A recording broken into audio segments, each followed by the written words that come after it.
Right, welcome back to Shedtune and welcome to the Shed of Dreams. Dom's still messing about with Shedtune Edge records on the exhaust, but he's nearly done that. Almost till I just dropped that. He's just dropped that, and obviously I'm still messing about with the forks. Today's video really is going to be about doing the bearings on the forks.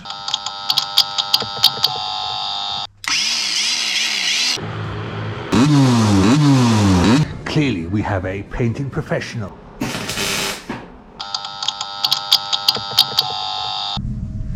I'm taking the horn cover off, and you can now see the whole fork tube. We've noticed that there's movement at the bottom here, which you probably can't see. I'll use the other camera for that.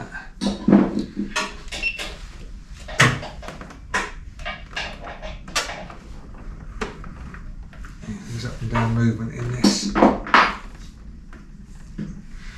So we're going to have to take the headset off, drop it over the back, hopefully it will be okay, and then we'll get access to the lock nuts up here, and then we'll be able to drop the forks right out and have a look at the bearings. I think next plan of attack is to lower the ramp, have a look at that bolt up there, and see if the headset will lift off. There's normally a little bit of play in the cable, so it does allow you to lift it a bit, but we'll see. We've playing Thunderbirds over there. I'll show you on this diagram I've drawn. Yeah, it will be in a minute. It does fit, that's handy. Camera can you? Not from there, hopefully. Right. It's reasonably tight. Okay, so that bolt's got to come all the way out. I'm not going to do this one just yet. Although, if I did it, at least it's done. Might get the other Out, one and check bollocks. that first. You see, and that's why. That's why stuff gets lost. Yeah, well, we'll have to find that later. That'll be another thing. So now that's loose, we can, as you can see, move the headset around and start. Oh, there we go. That's the washer. I'm not laughing. Well, at least we found it. You can see that's coming up.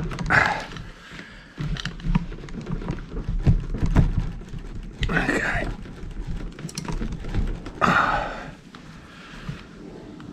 So a little bit of advice that I nearly forgot to do is really what you want to do is put a towel or something over your leg shields to protect them. I don't have that, so I'll use a little bit of cloth. That's going to make all the difference.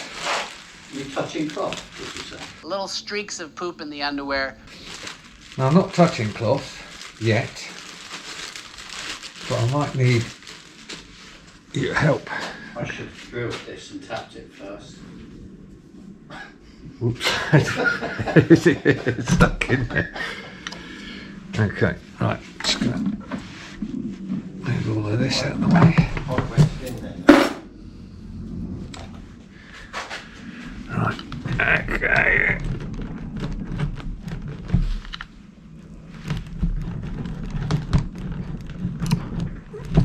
Okay, plan B, I'll be back in a minute because I can't I was listening to his album, Right. okay?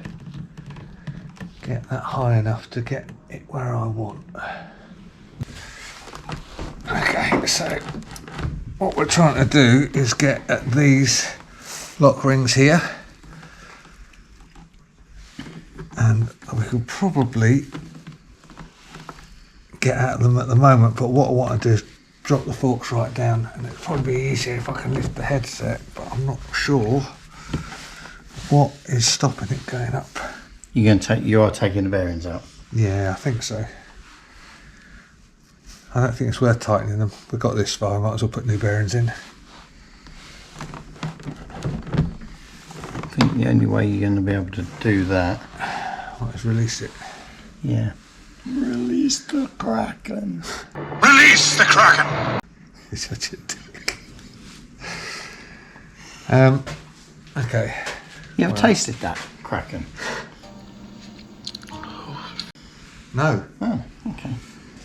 I'm wondering, because it's nearly there. So it's March.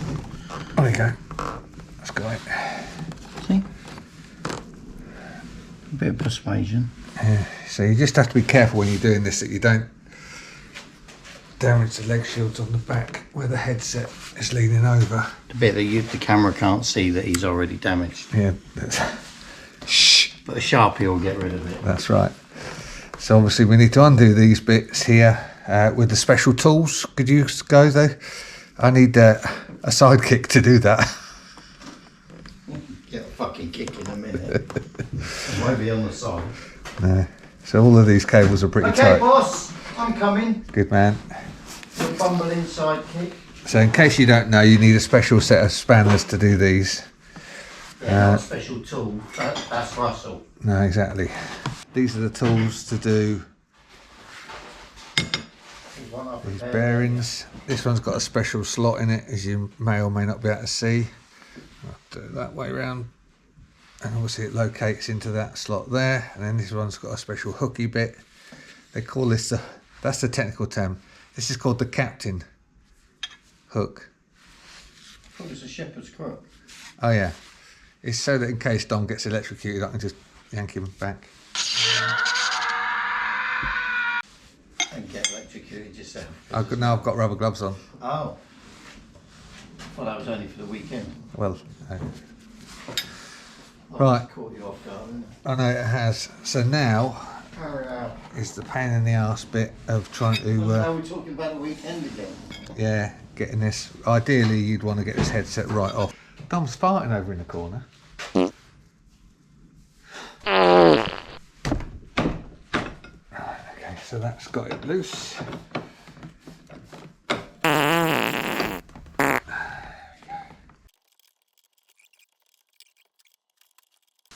Right, sorry, not a lot of commentary going on there because I couldn't get that bloody thing off.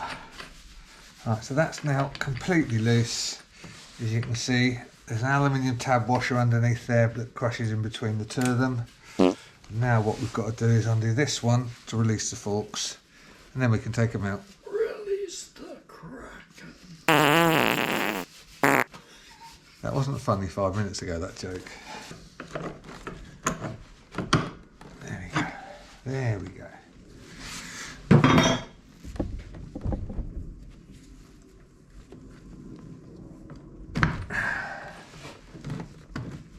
Oh, it doesn't feel very nice.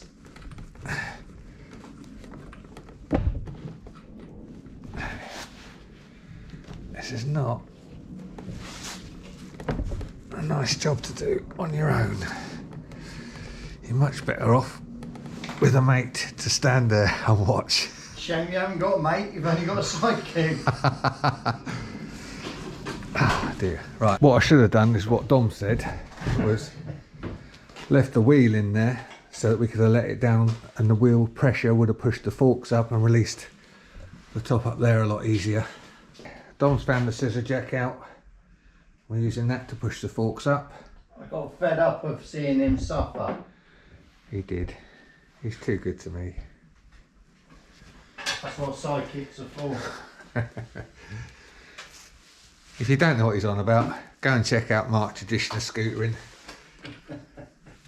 And you'll see what he's whinging about. So that has released the pressure on there, so it's easier to turn. Oh, it just never gets old. Unlike these bearings that are yuck.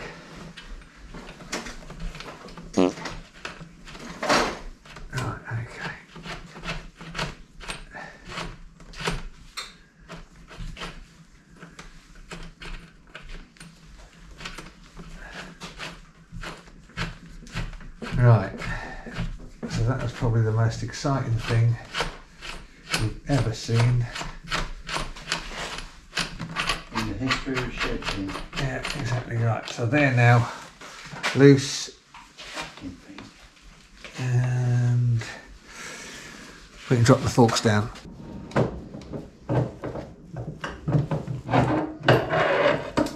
There we go. One set of forks out. So there you go. Obviously, problem obviously is the bottom ones, and the bearings are really loose and dropping out. Top one's not so bad, bottom one a bit foobarred. So new bearings all round, I think. So we've got some new bearings, look. Good old AF speed. We've got a massive pot of grease, and now it's time to get dirty.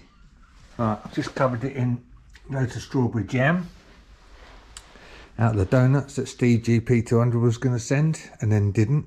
There's a surprise. He's always promising, but that grease galore. Over promises and under delivers. I know. That's why our scooters always break down, because he comes and helps us. We've put the new bearings in, put plenty of grease on, same with the top bits. Dom's going to have to give me a lift with the forks so I can get this aluminium ring on. It's now stuck on my finger because there's a tab, as you can see, that locates in the fork, and then the locking ring goes on top of that. So I'm going to put you on the wide view while we do this. That's what you want me to do. Just hold it in the bottom at the moment. But lift this one up. Just up.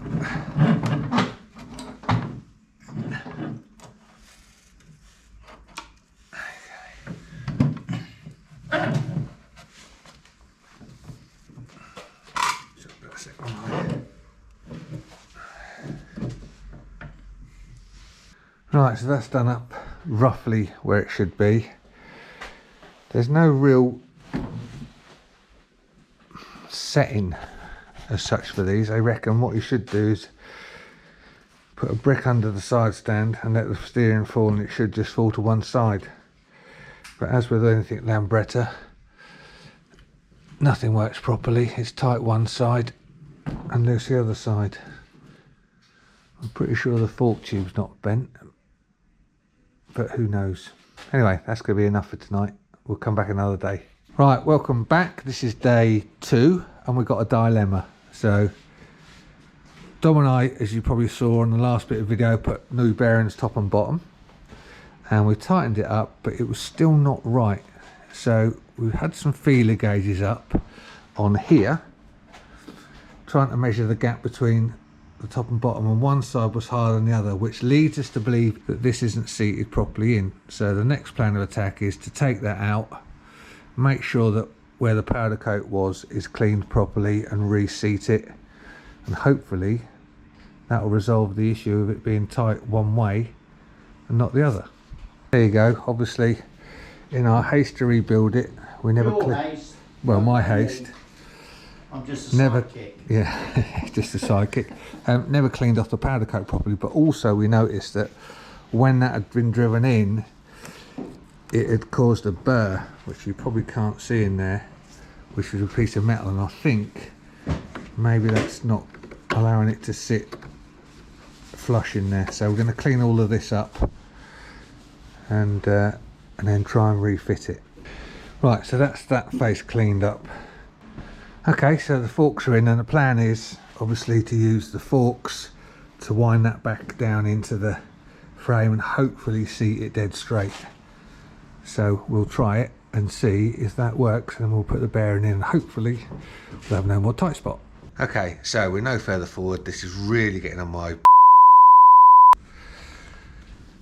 so as you know, we tightened everything down. I put the new bearings back in, and I've just checked with a feeler gauge, which I don't know if you can see this,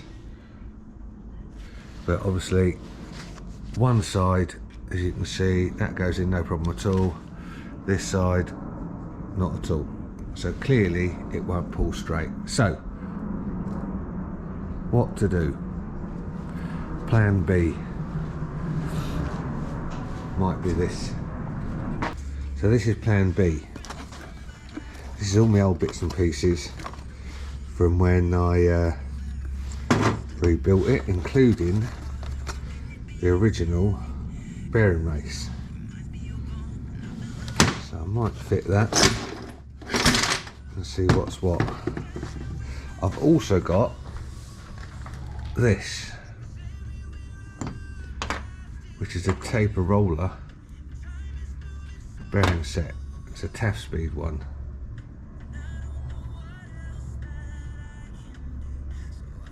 So maybe we'll fit that, I don't know. Right, I'll make a decision and in a minute you'll see what I'm doing. I've got Dom with me now, and we've just come up with a cunning plan to make sure that the well, To find out which one. what's happening So the feeler gauges go in that side. this side. Not quite there. Not quite there. And not in there. So it's either this bearing race is not sat properly, Square, or the the top of the forks bent. forks got bend. But if we put that in there, and we can turn the forks where the feeler gauge is going, and we can turn the forks, the gap stays the same. So it So can't that be the means it's the forks. bottom race, it's not the forks. Yeah, which is what we initially thought. Yeah. Okay, So we got to try and somehow get it down get that down, and level. maybe take it out and measure. Yeah. Okay, so decision made. After messing about with the normal bearings, I can't get it to turn right, so we're going back to the Ian Frankton Taffspeed taper roller bearings. So I'll fit the top race. I'm just going to put the forks in and then I'll show you how it turns in a moment. Fitted, top end, and look, silky smooth. I think we're going to go with that. All that remains to do now then is put it all back together. So if you've done it this way where you took the headset off, don't forget all of these cables and wires are stretched, so you need to make sure that the cables go back where they came from at both ends. What else am I going to do? Well, next time you see it, obviously it'll be back together. We're going to weld on a bit here for the anti-dive because I want to change that, and probably that's about it. So don't forget, if you like what we're doing, give us a thumbs up. In fact, smash the like button right now. Go on. If you want to see some more stuff, drop some comments below. Don't forget, if you want t-shirts, merchandise, link in the description. And I think that's going to be it. Thanks very much. See you in the next one. Cheers. Bye.